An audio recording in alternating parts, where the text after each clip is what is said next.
business, we have certificate of appointment / oath of office and matter of record for Mitch Ballman as captain of the fire department. If we can have you sign. Mitch was sworn in effective July 16th. So there's 2 copies there if we should sign up. I'll make a motion to approve the oath of office. Make it matter of record. And make it matter of record. I'll second. Motion is second. All in favor? Aye. Aye. Any opposed? Motion carries. So I sign this. Mitch Bauman.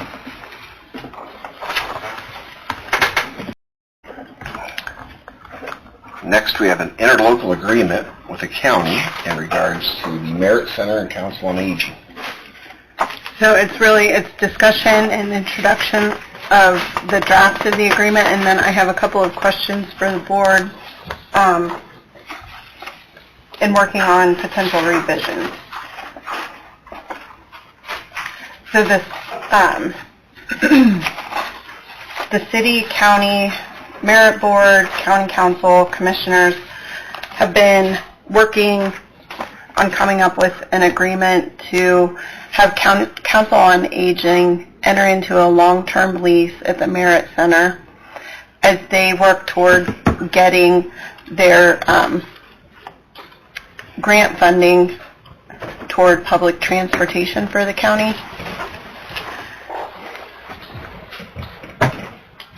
Council on Aging currently is the administrator for Merit Center, and this would in that role and keep them generally in the same spaces used, which are rooms 1, 2, and then non-exclusive use of the courtyard and library areas.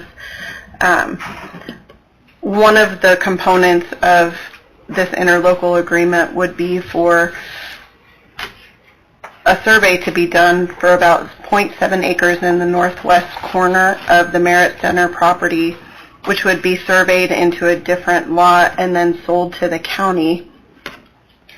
The total amount that the county is putting toward this is $200,000, and that would be for the land acquisition as well as the long-term lease for the for Council on Aging.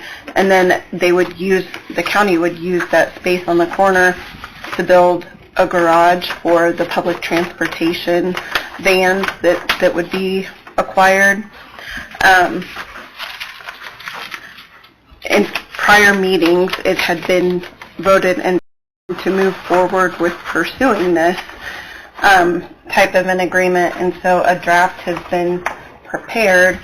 I've reviewed it. I've talked with Clayton Langrick a good amount about it, but one of the things that is not addressed within the interlocal agreement is how expenses for the survey would be handled, costs of, partitioning the land, that kind of thing. So before I go back to him and request certain revisions, I wanted to have the board discuss that and give me some input about whether that should be a shared expense, whether it's more of a county expense. Sorry, I remember the conversation being the county was applying up to, $200,000 for the blanket. An all-inclusive package is what I remember. So any costs of doing the survey would be deducted out of the city's portion. So essentially, the city is covering all the costs of the survey and partitioning the land. That was my recollection. That's what was approved and discussed as up to $200,000. That's right. Okay. So the $200,000 is there? That's just a long-term lease for how long? It would be a 20-year lease for Council on Aging, and their lease would look just like the other Merit Center leases. Instead of rent, there would be an entire paragraph that is very similar to the existing Memorandum of Understanding that encompasses responsibilities, the administrative Administrative responsibilities responsibilities for the that building. Council on Aging does for the city with regard to Merit Center. So they would stay in that role so long as they're operating under that lease. And then they would also manage the public transit portion, and then have the county would own that little pocket of land, but all of the vans that Council on Aging uses and the public transport uses would be located essentially on site as And well. they'll take care of the building. That's why they wanted the land, was because they're going to purchase a building to house those vehicles in. Mm-hmm. So in essence, there won't be any rent per se for 20 years, just No. upfront costs. Mm-hmm. Is it working out the way kind of getting in the front now, or? Yes.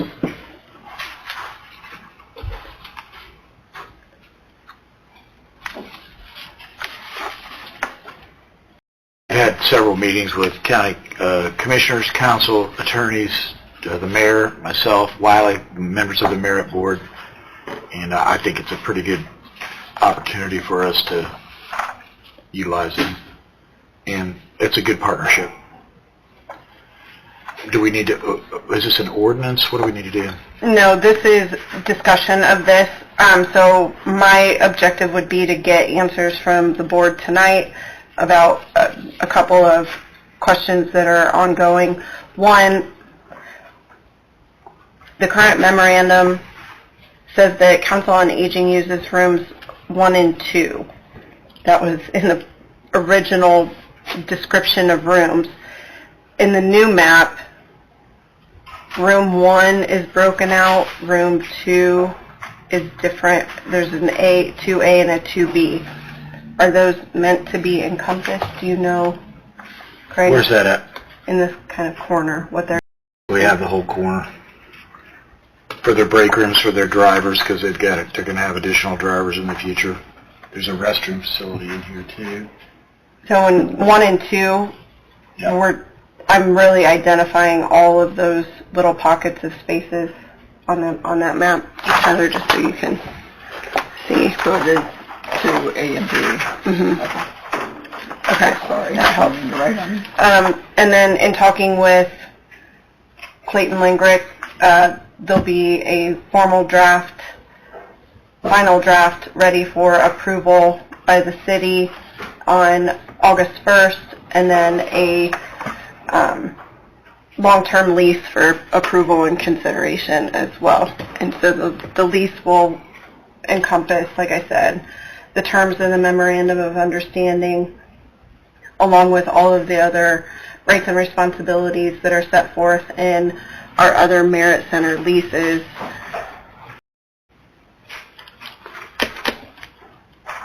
Did you say they have the right to use the library in the courtyard, or is that included in the lease?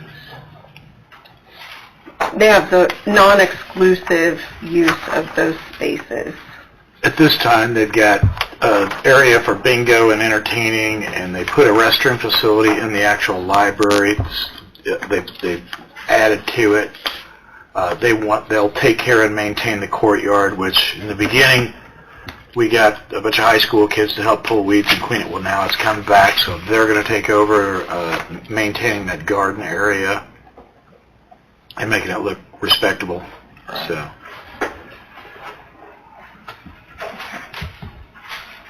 And I don't know how much a survey is going to be. Did anybody determine that cost on a survey? I mean, we're going to need to take care of that, because I think the maximum amount is, Councilman Summers said, was $200,000.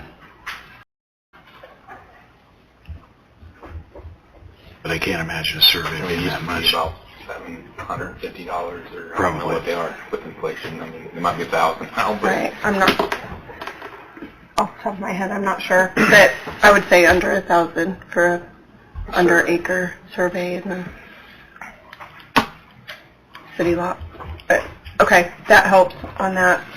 Next meeting, I should have a final draft for review and approval. Okay. Okay. Okay.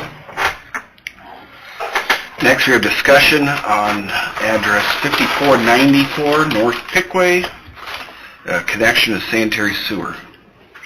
So Terry? I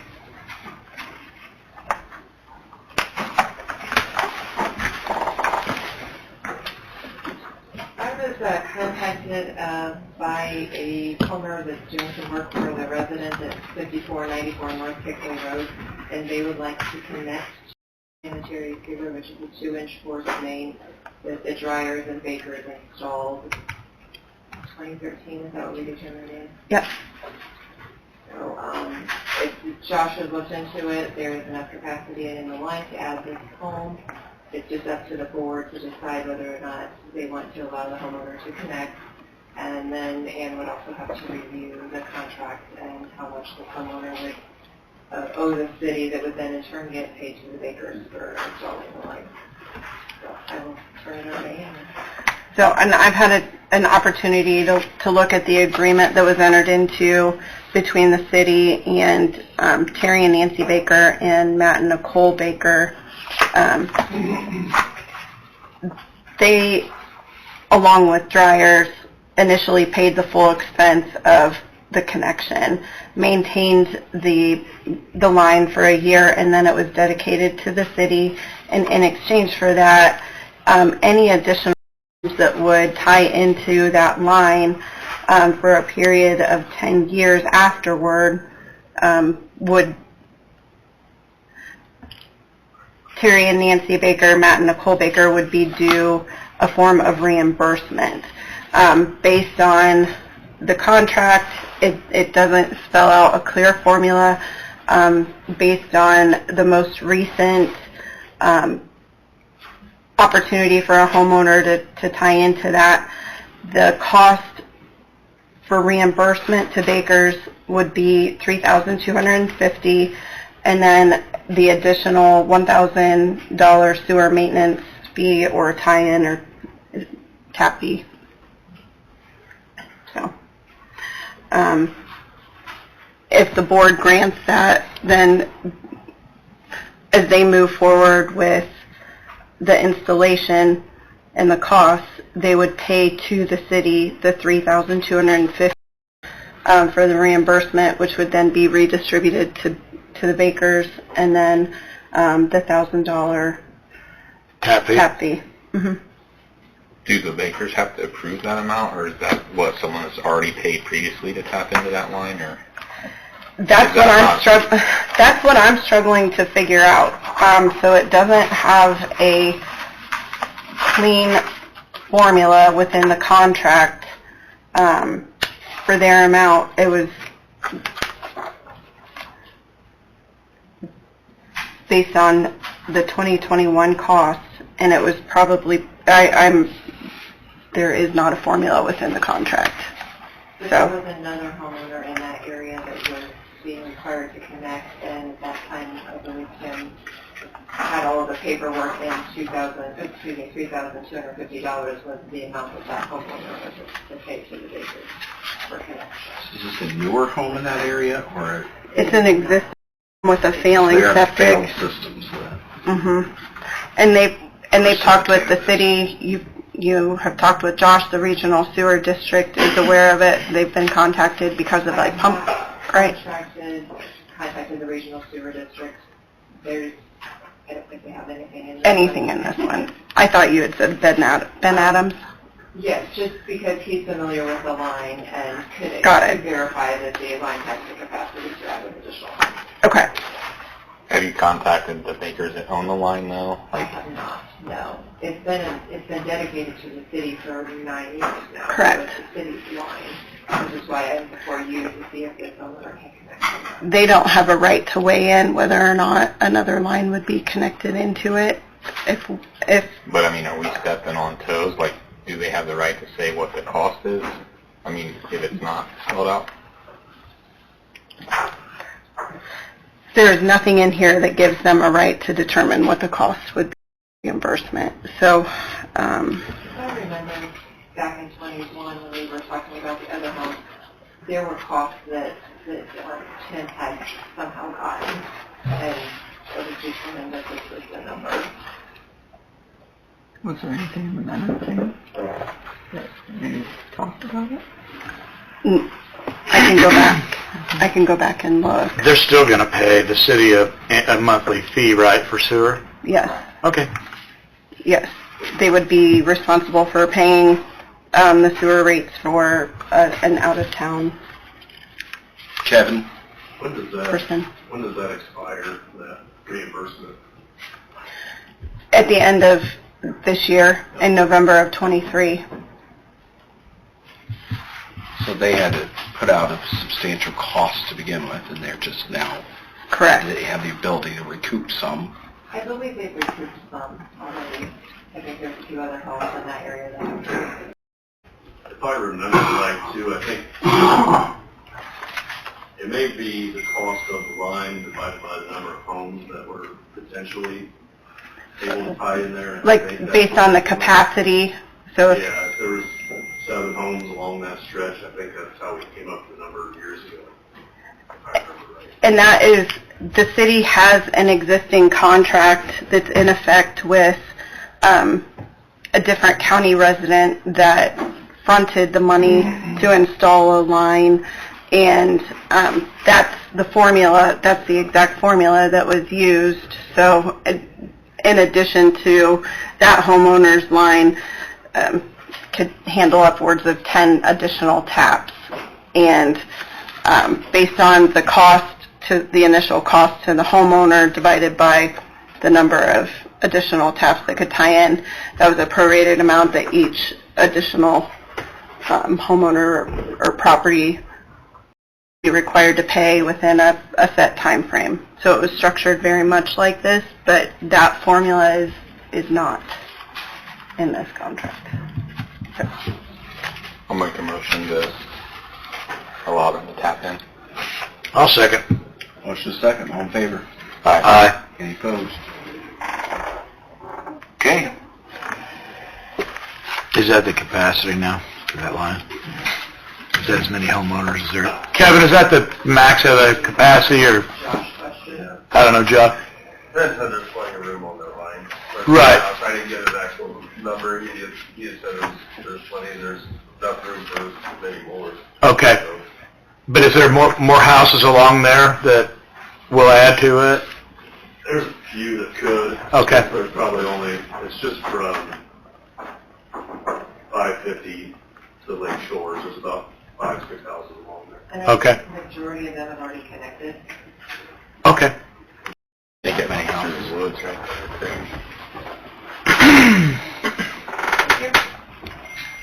Okay, next we're going to discuss the Outfall 001 project.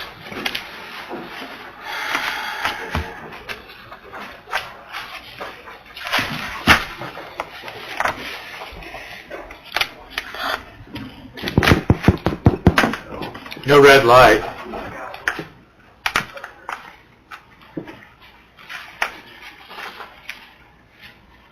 It on now? Can you see it, Phyllis? Oh, on there. Sounds like you can hear it.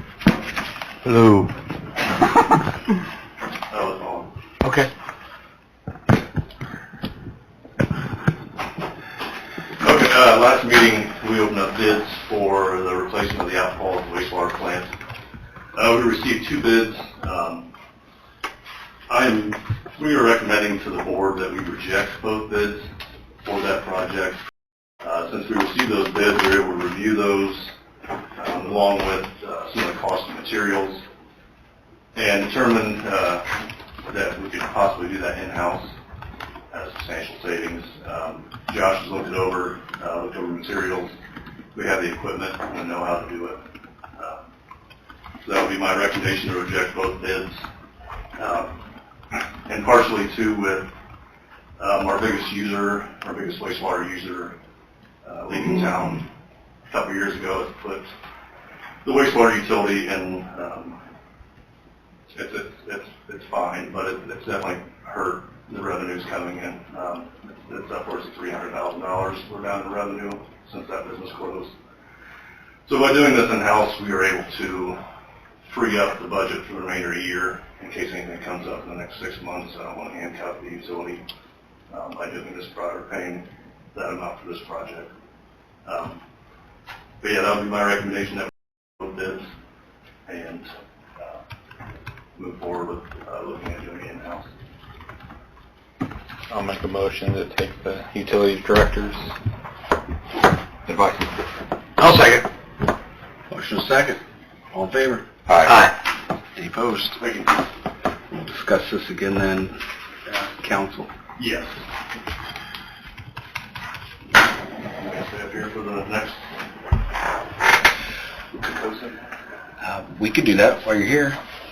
Contract to adjust for final payment to Cosine for waterworks improvement projects.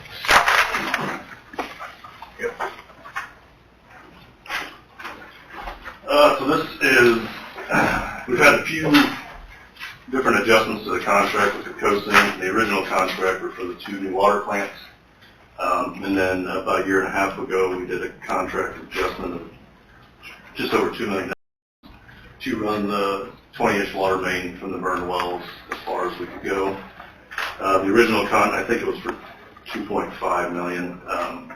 We got to that point, and there's still some dollars left over in the bond. So we had to continue to move forward until we were basically out of money in that bond. So this adjustment to the contract gets them up to, we will have one final payment with Cosine if this is approved for just over $130,000, and there's just over $129,000 left in that bond. So we use all those dollars for the waterworks project. But yeah, this is just getting their books in order, getting the contract value up to what the work is done. So yeah, the change orders in the amount of $93,525. Discussion. Not just for additional pipe. The additional pipe is addition laying it. We were able to get, I don't know how many additional feet, but we were able to get another country gloss almost. How far are we down there? Are we over halfway or? No, we're just out, we're from the wells, down 75, up 218, and then down 000 to almost Lane Speed over there. It's on Par Road or 000, just past that. So they started at the wells and worked away? Started at the wells and worked back that way, yeah. So everything from Decatur to Monroe is all new plastic pipe. That was done early 2000s, I think.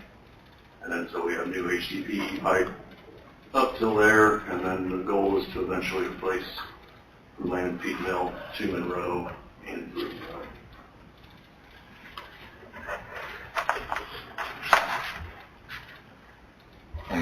And to approve the change order?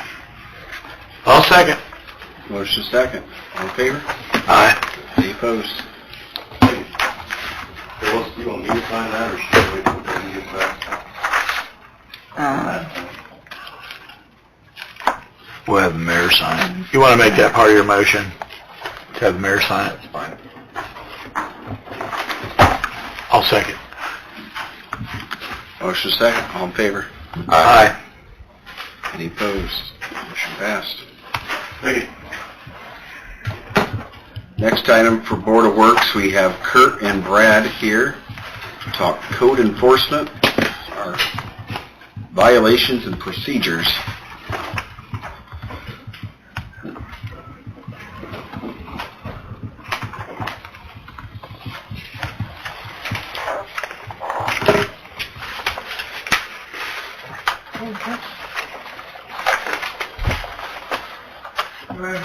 Alex H. LLC. They're supposed to be here tonight.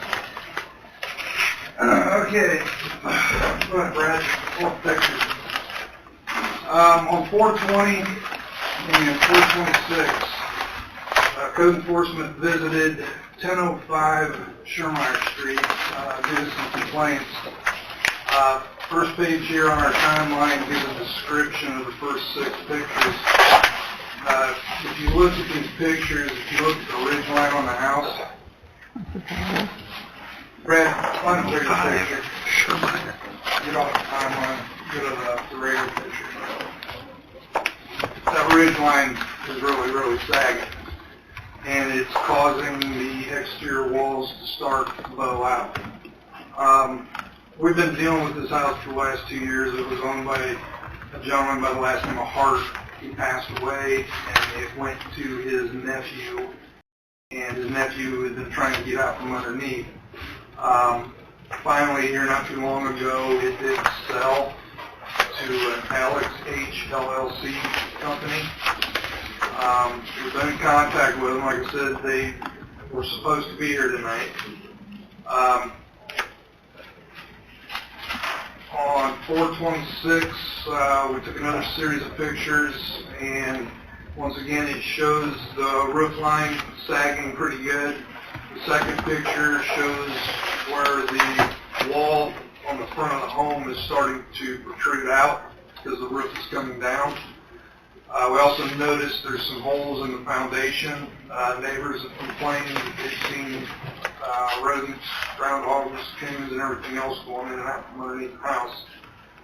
There's also a shed in the back that doesn't have a secure door. 4/28, that we sent our first abatement order. On 5/19, we visited the site again, and there was no improvement. At this time, the grass is starting to get a little bit taller. On 6/12, code enforcement again visited the site. Now the vegetation is about 3 to 4 foot tall, and nothing is being done. Final notice was sent out on 6/12. A final notice was sent out on 5/22. On 6/12, a notice to appear before the Board of Works was sent. If you look at the last page, these are the current pictures as of this morning. Is it indeed for sale? Yeah, they're trying to sell it. For $80,000. $80,000 is what they're trying to sell it for. 2-bedroom, 1-bathroom house. It's falling apart.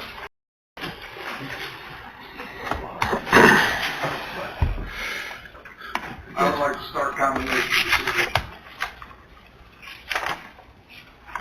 Discussion.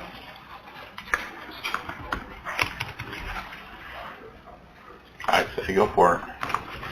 What do you need to go in and mow the yard and attach a lien to the property for that amount? Let's do that first. I'll make a motion to get the weeds taken care of so the outside is, and then allow Kurt to proceed with condemnation. I'll second. Motion second. All in favor? Aye. Any opposed? All right, then last thing I have. Back in May of 2021, we had talked about weeds and vegetation. With the amount of code enforcement that we're doing now, if we summoned everyone to the Board of Works for weed and vegetation, we would be here for hours on end during our meeting nights. We had talked about possibility. We had also submitted a code enforcement procedure that the Board of Works accepted. We would like to add to that somewhat. I know I talked to Tyler separately, and I talked with Craig. We're under the impression that the building department or code enforcement would be allowed to, after so many notices, go in and abate the nuisance. We can't find that anywhere in the minutes. So tonight, I want to ask permission for basically what we would do is we issue one abatement for weeds and vegetation. Normally we give them 10 days. If the weeds and vegetation are not abated, we don't have to according to state law, but we normally give them a second notice on weeds and vegetation abatement. If it's not abated, but the second final notice, we want permission to go ahead and take care of the situation and have an outside contractor. We already have 1 or 2 outside contractors that have done this for us in the past. We want to continue to use them. I know at one point in time it was talked about us getting quotes to have this done and then bring it before the Board of Works for approval to set the lowest quotes. I'd rather not do that because if the grass is 12 inches tall, it's final abatement, and I have to wait 2 to 3 weeks to come in front of the Board of Works to get approval on those quotes. The grass is going to be 3 to 4 foot tall. Sort of like what was going on with this house here. So I'd like to get approval when it comes to weeds and vegetation after the second final notice. Code enforcement will be allowed to abate the situation. I concur. How much notice do you give them after the second one? I mean, We don't. If they get 5 days, normally they get 5 days. If they don't have it done on that 5th day, then we're looking to have someone come in and abate. 5 days on the first one or the second No, one? 10 days on the first. So we're 15 days total. Then. 15 days total. Technically, we're longer than that because by the time Aaron gets a new abatement order and by the time the police department can get it delivered, sometimes we're a couple days more than that. So it's not uncommon to be 18 to 20 days. This is after you give them a first notice. From the time they're given a first notice until We're gonna go the time that code enforcement would Do hire it. an outside contractor to go in and actually take care of the weeds and grass would be anywhere from 2.5 to 3 weeks. I At think that on point, the average. grass is needed mowed for over a month. I think it's beneficial to the neighbors to get it not come, like Kurt said, it could be a month or two and it's already. So I'll make a motion to allow Kurt, after the second notice, to abate the nuisance on weeds and vegetation. I'll second. Motion is second, all in favor? Aye. Any opposed? Thank you. Regards to Board of Works, and Jeremy has something additionally. I pulled off on the Rev sports lighting, and then I sent an email this afternoon, I don't know if we can discuss that.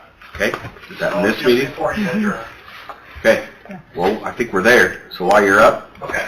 Jeremy on Rev Park in regards to lighting.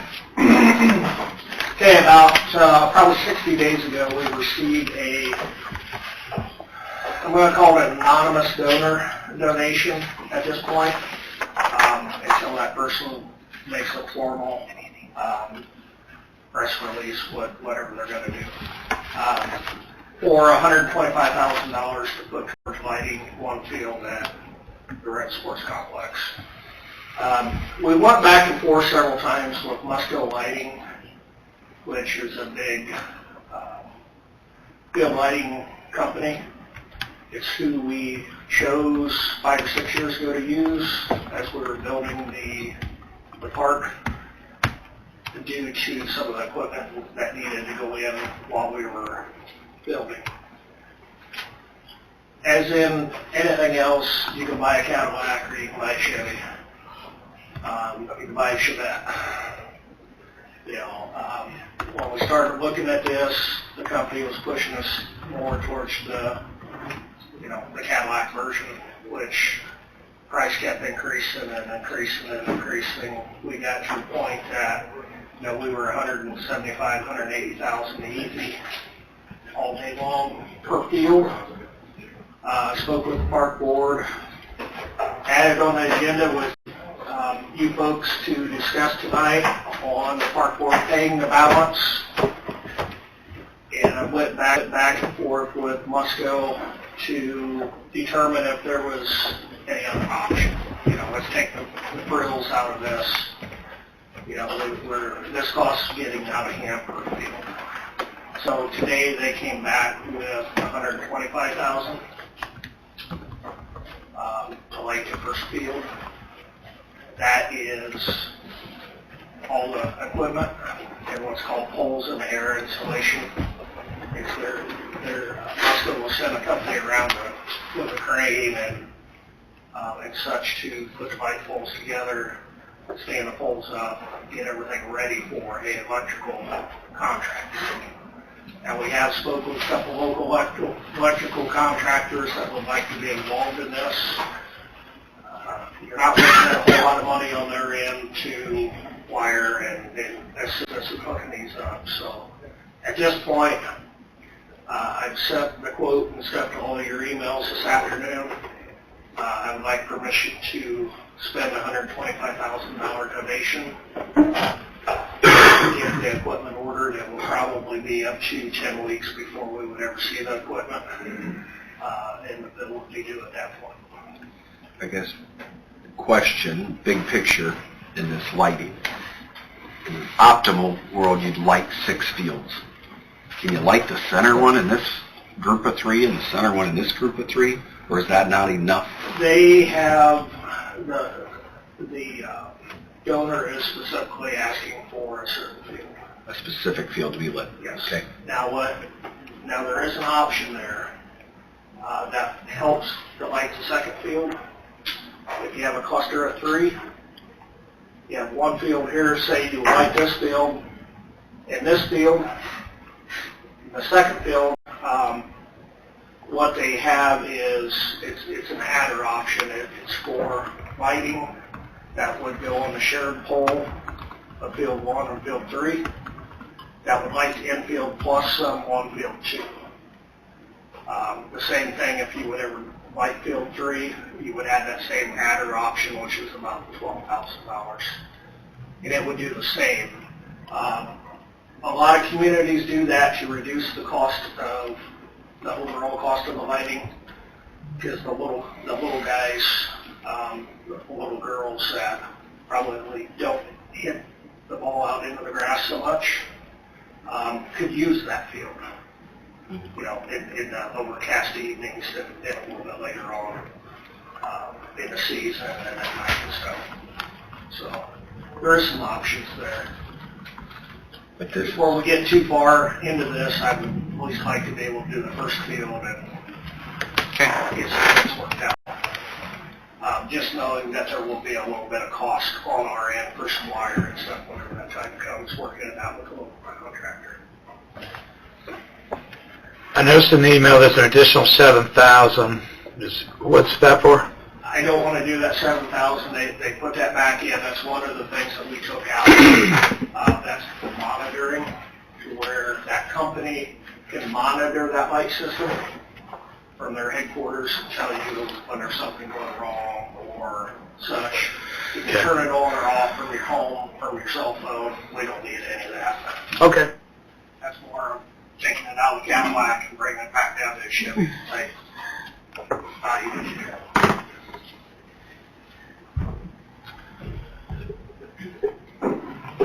We went So- from I'm sorry, go ahead. Doug. we went from 175 to 125. I mean, what did they cut out for $50,000? Cut out of, we changed some fixtures and lowered the lumens in the fixture. You're still going to have the same quality of light or similar. What they were going on the high end for the actual quality, like the real high end, like you would see like Cooperstown and places like that. We're not Cooperstown. You know, we don't need a lot of that.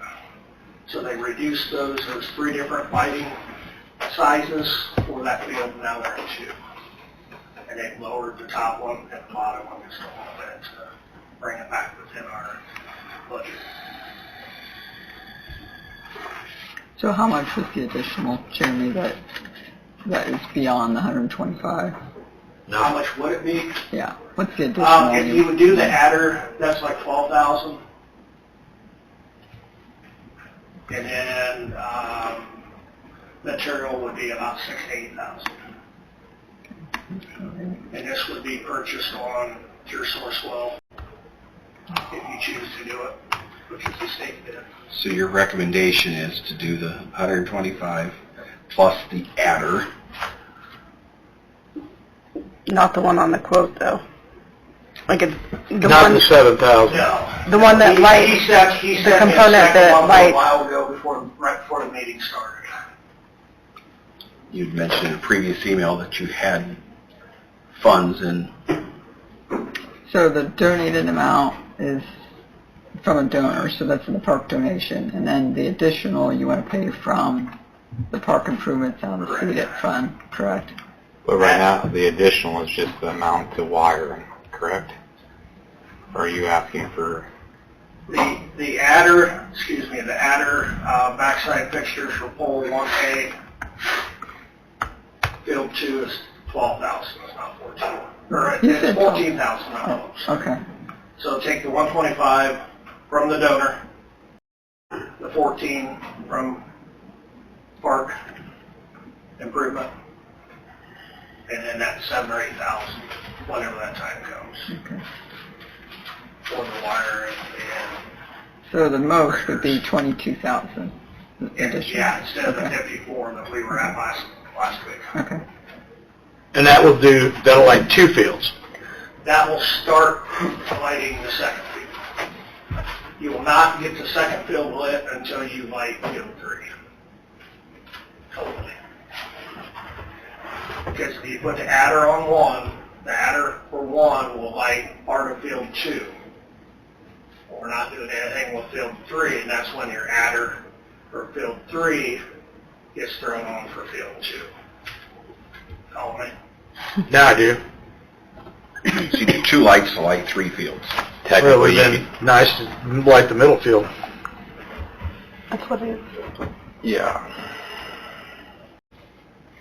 Well, you're still saying that you have to have an adder on, so technically you'd have to pay $125 for another field and then add an adder to that, and you would have 3 fields lit, but one is not going to be to the complete standard. That outfield would be lit. You're probably around that 40,000 range whenever you get to that point. Of So just of light- lighting that Outfield. third field for the outfield. 40,000 roughly right in there.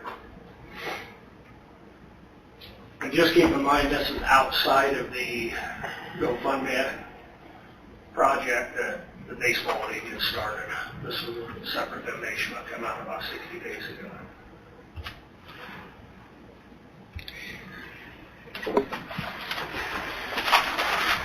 And I guess longer term, barring no, we'd love more anonymous large donations, but is there a plan to budget the rest of that over a period of time from the park? Everybody would love to. Everybody has their different ideas and their thoughts on the topic. But it is being discussed in the park Yeah, board. it is. It is. The park board is in discussion with a couple other donors at this time. We just don't know how serious they are. Okay. Just while we're talking about it, Yeah. put it out there. No, you're good. You're good. You know, even if it's a couple people jumping in on one field, or 3 or 4 people jumping in on a field, you know, any little bit's gonna help. So council would need to approve the additional monies because it comes unseated. Okay? But actually, Phyllis, on the only thing I would need approval on at this point is the adder. I wouldn't need the material until probably late this fall. Okay, so that would be just the 14,000? Yeah. Okay. So we know exactly what Okay. we're doing and see if there are any changes. Okay.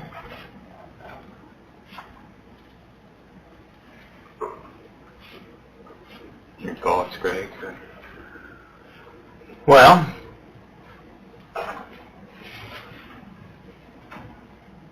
house ball's over for 12 and under at Hannah. The dream of the previous administration was to light this thing and get it done. We've been cleaning up after the previous administration for the last 3.5 years. The ball diamond was supposed to cost us about $2 million. It's cost us $4 million. The summer solstice was 2 weeks ago, and the ball season's over. I talked to the guy that runs the ballpark, the Ball Diamonds. I think we had 1 cancellation on a baseball game this summer because of light. You know, I think it's a great idea if we have a donor that wants to give money. It'd be great to light that field. I'm just, just wondering if we want to, if they've got a GoFundMe type campaign, should we wait and see how far they go for this lighting project, or should we go ahead and approve it, Tyler? Well, that's what I mean. I don't know if you're going to benefit anything with the adder, because you're still going to have to put up the other 125,000 on the other field, and then get two more adders before you, or at least another adder before you even get that field partially lit. All 6 ball diamonds are exact same size. I asked, it's Lehrman that runs a field out there. I mean, if we were to have a boys game, championship game, and a girls championship game, they might need to occupy 2 fields, but it wouldn't have to be, they're all the same size. So if we had 2 fields lit in the future for that park, or we scheduled it properly, 1 field would probably get it done, or 2 fields would take care of it. Right. Meaning, you know, on the timing and the time of the year. Right. I mean, But we've got such a short season with that size of ball diamond, meaning basically from Memorial Day to 4th of July. So, I mean, it's a hard question to me. right. I'm not opposed to moving forward with the donation and putting the lights up on the 1 field. I guess I just don't know if it's, what do you think on the adder, Jeremy? Is it, You're eventually going to put it up regardless of who pays for it. If you like that next field or if you like the other field. When they put that pole together for that field 1, that's shared with field 2, you know, you're either going to look at it as they're done with that pole, or they're going to have to go back up and make brackets and stuff to put the lights on for that second field. the adder includes the lights, or is that just putting the bracket That is on? the lights for the second field. Or the one side. Now, keep in mind, you don't have adder for both sides. You're having basically down first baseline on field 2 on that side, which would be the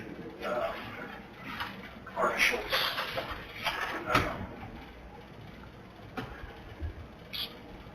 For me to wrap my head around this, you saying that 122,000 will completely light 1 field? 125. 125,000 will completely light 1 field. So it's adder or no adder. You put the adder on, when you pay another 125,000 down the road to light another field, you have to add on to that. So it's another, you said 14,000. So you have 28,000, and then you got to put 40,000 in the back of the field, and then that field will be completely lit. So you get a $40,000 discount on the last one if you put all your adders on. It's probably beneficial in the long run. Yeah. Price is going to go up. Probably. Prices of this project went up 3 times in the last 60 days. We're just not getting stuck on a high dollar light, though. You're saying this light is in the middle of the road. It's the middle of the road. It's not a Cooperstown or anything like that. Which you don't need it. And that's what they were pushing us for. So I got looking at them a little deeper and asking more questions. And actually asking for the light values, and it's like, we don't need that.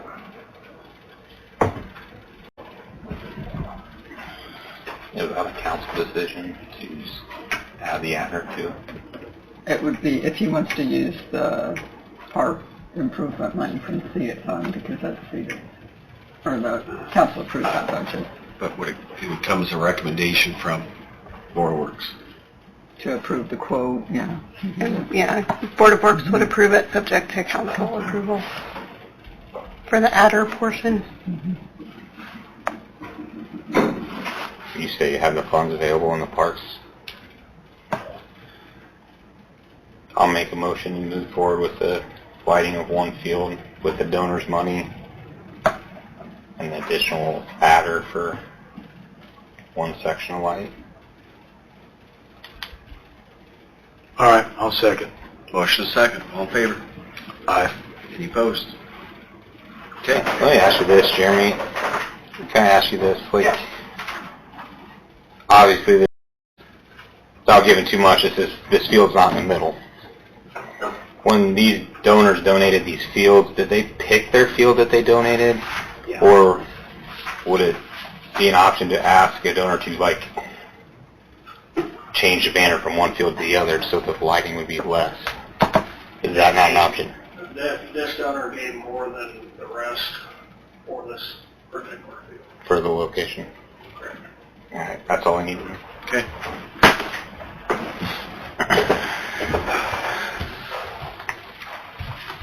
Anything else to be brought before Board of Works from department heads? Ann, do you have anything additional? I don't. Phyllis, anything additional? Motion to adjourn. Second. Motion and second, all in favor? Aye. Ends the Board of Works meeting. Start the council in 10 minutes.